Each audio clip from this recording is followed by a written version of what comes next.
Nama saya Harjuno Pramendito. Di layar kaca Anda saat ini adalah situasi di Tugu Proklamasi Jakarta Pusat, di mana pendukung dari Ganjar dan Mahfud MD telah berkumpul.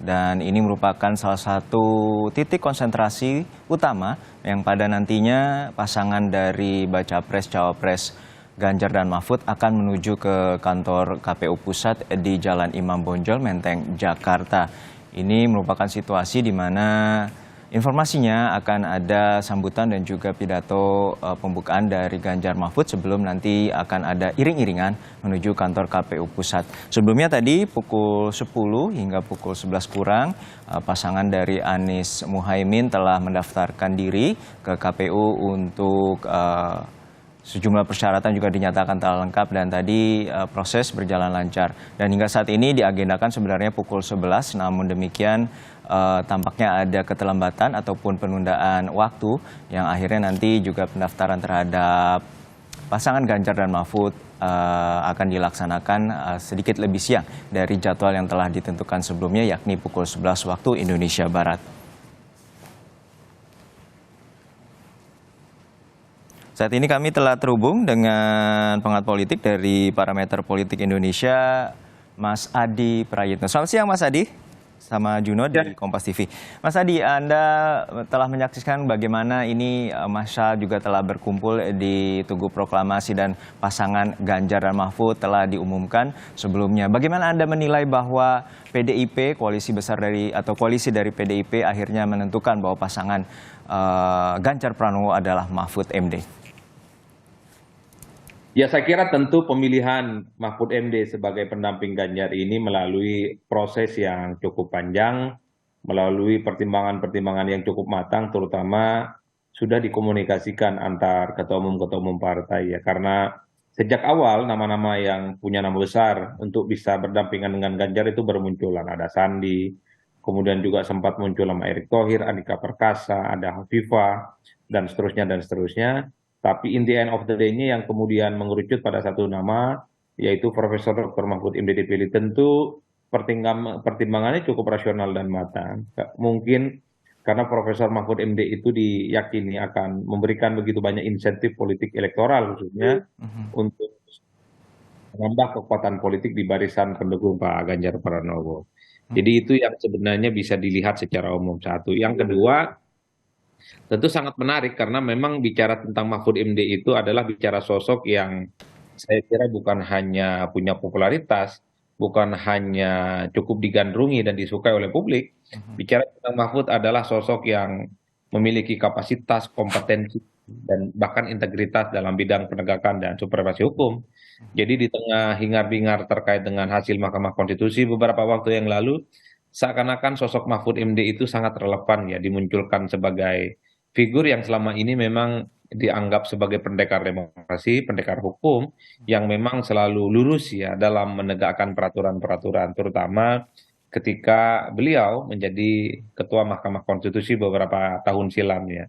Jadi bicara tentang Mahfud juga all in bagi saya, bukan hanya soal strategi politik elektoral, tapi juga sebagai simbolisasi bahwa wajah lain dari Mahkamah Konstitusi ada pada Pak Mahfud MD yang memang sejak awal misalnya tidak pernah mengeluarkan keputusan-keputusan politik kontroversial, apalagi keputusan yang dinilai hanya untuk memuluskan langkah politik pihak-pihak tertentu. Jadi saya kira di situ Mas, dan kalau mau ditambahkan sebenarnya ada yang ketiga, Mahfud ketika ini akan semakin memperkuat dukungan politik Ganjar di Jawa Timur dan di kalangan Nahdliyin. Bagi saya kalau itu tujuannya agak kurang luas karena apapun tanpa Mahfud sekalipun sebenarnya Ganjar itu sudah kuat di Jawa Timur. Ganjar juga relatif diterima di kalangan NU. Paling mungkin yang dibaca dalam konteks itu ketika Mahfud dipilih sebagai pendamping Ganjar, bagaimana tugas terbesarnya adalah supaya untuk mengonsolidasi kekuatan politik di mana Ganjar Pranowo selama ini belum muncul secara signifikan elektabilitasnya. Misalnya di Jawa Barat. Jawa Barat itu PR besar. Ada kerja-kerja yang memang cukup masif dan terukur supaya tingkat elektabilitas Ganjar bisa melesat dan naik secara signifikan. Tentu dengan harapan Mahfud juga bisa melakukan itu di Jawa Barat. Atau misalnya secara teritori di daerah Banten, apapun Ganjar misalnya di Banten belum muncul secara signifikan. Maka PR terbesarnya dari Pak Mahfud sebagai pendamping Ganjar harus menjadikan Banten sebagai basis elektoral mereka, tentu untuk mendapatkan dukungan politik. Jadi saya kira di situ Mas konteksnya ya. Baik, sebelum menuju ke gagasan tentang penegakan hukum yang telah juga dinyatakan oleh Megawati bahwa Prof. Mahfud MD ini sebagai pendekar hukum, namun kita juga berbicara soal elektoral tadi yang Anda sampaikan. Dari prediksi juga dari headline Kompas juga menyatakan bahwa perebutan suara di Jawa akan ketat. Nah, Anda melihatnya seperti apa? Karena pada dasarnya pertarungan di Jawa ini juga suaranya sangat signifikan. Pemilih Jawa ada 56% lebih dan luar Jawa ada 43% lebih. Nah, Anda melihat bahwa ini sebuah strategi dan juga menjadi komitmen kuat bahwa Jawa ini menjadi pertarungan yang sangat-sangat menjadi ketat di Pilpres 2024 nanti. Ya saya kira pastinya ya. Dari dulu Jawa itu selalu disebut sebagai kunci, Kunci. semacam battleground, pertempuran politik untuk mendapatkan kantong-kantong suara di jumlah pemilih di Jawa khususnya yang memiliki jumlah pemilih yang cukup signifikan. Jawa Timur, Jawa Barat, dan Jawa Tengah itu kalau diakumulasi hampir sekitar 47% jumlah pemilih yang apa namanya yang tersebar di Pulau Jawa. Itu satu ya. Kalau melihat peta politik hari ini, melihat penguasa Jawa itu ya Ganjar dan Prabowo Subianto. Di Jawa Tengah misalnya, yang kuat itu Ganjar Pranowo. Di Jawa Barat harus diakui yang kuat adalah Prabowo Prabowo. Subianto. Ya, Jawa Timur itu yang memang kuat saat ini masih tetap Pak Ganjar Pranowo ya. Dulu Prabowo itu sempat menguat karena ada penetrasi di kalangan NU, terutama ketika Prabowo masih berkoalisi dengan PKB. Tapi setelah Prabowo tidak berkoalisi dengan PKB, tentu agak ada sedikit jarak ya, atau pintu masuk sudah mulai tidak ada.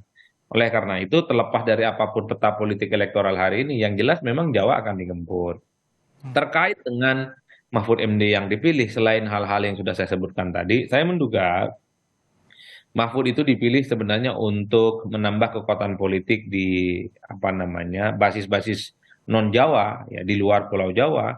Dari data survei Kompas yang beberapa waktu yang lalu saya dapat, Mahfud itu kalau dalam posisi cawapres adalah sosok yang paling kuat di pulau apa namanya di luar Pulau Jawa, Mas.